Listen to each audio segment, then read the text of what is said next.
Gangs of Godavari చూశాను.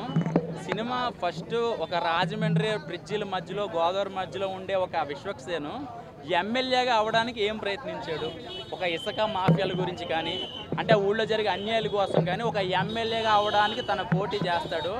4వ తారీఖు ఎమ్మెల్యేగా మన పవన్ కళ్యాణ్ గారు దానికోసం ఎంత టెన్షన్ పడుతున్నామో ఈ సినిమాలో ఎప్పుడు ఎమ్మెల్యే అవుతాడు, ఎమ్మెల్యే ఏం చేస్తాడనేది మన సినిమా చూస్తే అర్థమవుతుంది. సినిమా అయితే మాత్రం కొంచెం స్లోగా రేజ్ అవుతూ వస్తుంది. కానీ సో ఓవరాల్గా నాకు అనిపించింది ఏంటంటే ఒక బెస్ట్ పర్ఫార్మర్గా చేశాడు విశ్వక్సేన్.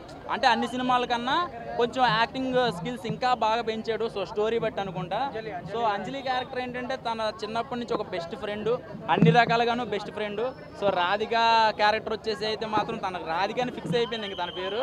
సో తన ఒక భార్యగా తన ఒక పెద్ద పాలిటిక్స్ సంబంధించిన ఒక కూతురు తనను పెళ్లి చేసుకోవడం ఇవన్నీ చూస్తే ఓవరాల్గా సినిమా అయితే మాత్రం ఒక మంచి ఒక మధ్యతరగతి కుటుంబం నుంచి వచ్చిన వ్యక్తి అసలు ఎమ్మెల్యేగా ఎలా అవుతాడు, ఎన్ని అన్యాయాలు చేస్తాడు, అన్యాయాలు చేసి ఏం చేస్తాడు అనేది మధ్యలో ఒక 3-4 మినిట్స్ ఒక చిన్న ఫ్లాష్ బ్యాక్ ఉంటుంది. అది చూస్తే మీకు అర్థమవుతుంది. అంటే నేను సూపర్ డూపర్ హిట్ అని చెప్పను, కానీ మైండ్లో ఇప్పుడు 4వ తారీఖున ఎవరు గెలుస్తారన్న మైండ్లో ఈ సినిమా చూస్తే సేమ్ ఇంచుమించు ఈ ఎమ్మెల్యే కోసం కొట్టుకుంటారు కదా.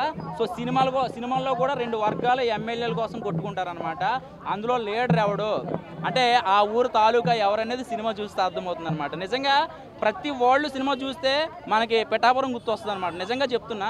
ఎందుకంటే ఇందులో పాలిటిక్స్ లేకుండా నేను చెప్పను కదా. 2 వర్గాలు 2 ఎమ్మెల్యేలు, ఆ 2 ఎమ్మెల్యేలు ఓట్ల దగ్గర సేమ్ సీన్ అనమాట.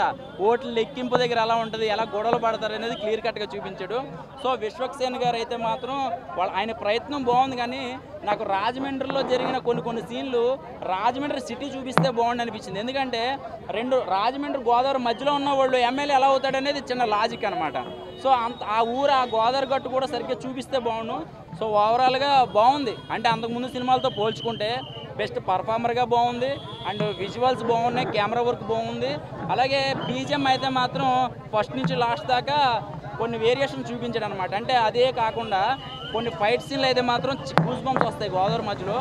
ఆ ఫైట్ సీన్స్ నాకు తెలిసి బాలకృష్ణ గారు ఎందుకు వచ్చారు ప్రీ రిలీజ్కి అంటే ఏదో మ్యాజిక్ లేకపోతే రాడు. సో సినిమాలో కొన్ని ఫైట్ సీన్లు కానీ కొన్ని డైలాగ్స్ కానీ కూడా గూస్ బంప్స్ వస్తాయన్నమాట. సో నాకైతే మాత్రం పిఠాపురంలో 4వ తారీఖున ఎవరు నక్కుతారో తెలియదు, కానీ ఈ సినిమాలో ఎమ్మెల్యేగా మనోడు నగ్గిస్తాడు అనమాట. సో ఓవరాల్గా సినిమా ఓకే బాగుంది.